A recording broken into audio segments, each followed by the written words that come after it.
Hello viewers, welcome to our channel. நம்ம இன்னைக்கு இந்த வீடியோவில் என்ன பார்க்க போகிறோம்னா, ஒரு லோ குவாலிட்டி ஃபோட்டோவை ஹை குவாலிட்டி ஃபோட்டோவை மாற்றுறது எப்படின்னு இந்த வீடியோ பார்க்க போகிறோம். நீங்கள் என்ன நம்ம சேனலை சப்ஸ்கிரைப் பண்ணலாம், சப்ஸ்கிரைப் பண்ணிட்டு பக்கத்தில் இருக்க பெல் ஐக்கான் அழுத்தி ஆள்னு கொடுத்துருங்க. நாங்கள் போகிற வீடியோ உங்களுக்கு கூட நோட்டிஃபிகேஷன் வரதுக்காக.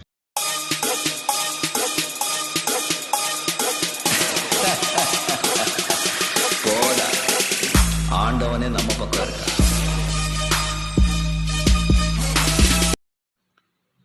இதுக்கு நமக்கு ரெமினிங்கிற ஒரு அப்ளிகேஷன் தேவைப்படுது.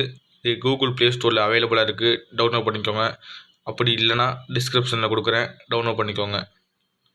டவுன்லோட் பண்ணிட்டு ஓப்பன் பண்ணிக்கோங்க. ஒரு 4 செகண்ட் ஆட் வரும். அதுக்கப்புறம் இதுதான் அதோட இன்டர்ஃபேஸ் அப்ளிகேஷனோட. அதில் ஹேண்ட்ஸ் இருக்குல்ல, அதை ஓகே கொடுத்துட்டு ஓப்பன் பண்ணிக்கோங்க. அப்புறம் யூஸ் இட் கொடுங்க. ஸ்ட்ரெயிட்டாக உங்கள் கேலரிக்கு போய்க்கும். நான் என்னோட கேலரியில் போய்ட்டு இந்த ஃபோட்டோ செலக்ட் பண்ணியிருக்கேன். பாருங்கள் எவ்வளோ குவாலிட்டி கம்மியாக இருக்குன்னு. செலக்ட் பண்ணிக்கோங்க.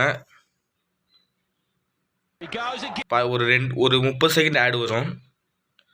ஆட் வந்திருக்கும் போது பாருங்கள் ஃபோட்டோவை. அவங்களே நம்மளுக்கு பிரித்து காமிச்சிருக்காங்க பிஃபோர் ஆஃப்டர்னு. எவ்வளோ டிஃப்ரென்ஸ் இருக்குதுன்னு பார்த்துக்கோங்க.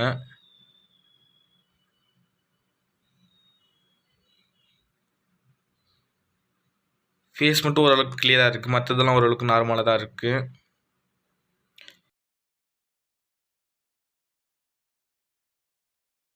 நீங்கள் இந்த ஃபோட்டோ டவுன்லோட் பண்ணோம்னா மேலே ரைட் கார்னரில் இருக்குது, அதை அழுத்தினீங்கன்னா டவுன்லோட் ஆயிரும். இந்த அப்ளிகேஷன் இது மட்டும் இல்லாமல் இப்போ உங்கள் ஃபோட்டோ ஏதாவது கிழிஞ்சிருச்சுன்னா, குரூப் ஃபோட்டோ ஏதாச்சும் கிழிஞ்சிருச்சுன்னா அதை சரி பண்ணுறதுக்கும் இதில் ஃபியூச்சர் இருக்குது.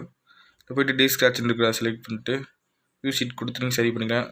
இந்த வீடியோ பிடிச்சிருந்தா லைக் பண்ணுங்கள், ஷேர் பண்ணுங்கள், கமெண்ட் பண்ணுங்கள். மறக்காமல் சப்ஸ்கிரைப் பட்டன் அழுத்திட்டு பக்கத்தில் இருக்க பெல் ஐக்கான் அழுத்திட்டிங்கன்னா நாங்கள் போகிற வீடியோ உங்களுக்கு கூட நோட்டிஃபிகேஷன் வந்துடும்.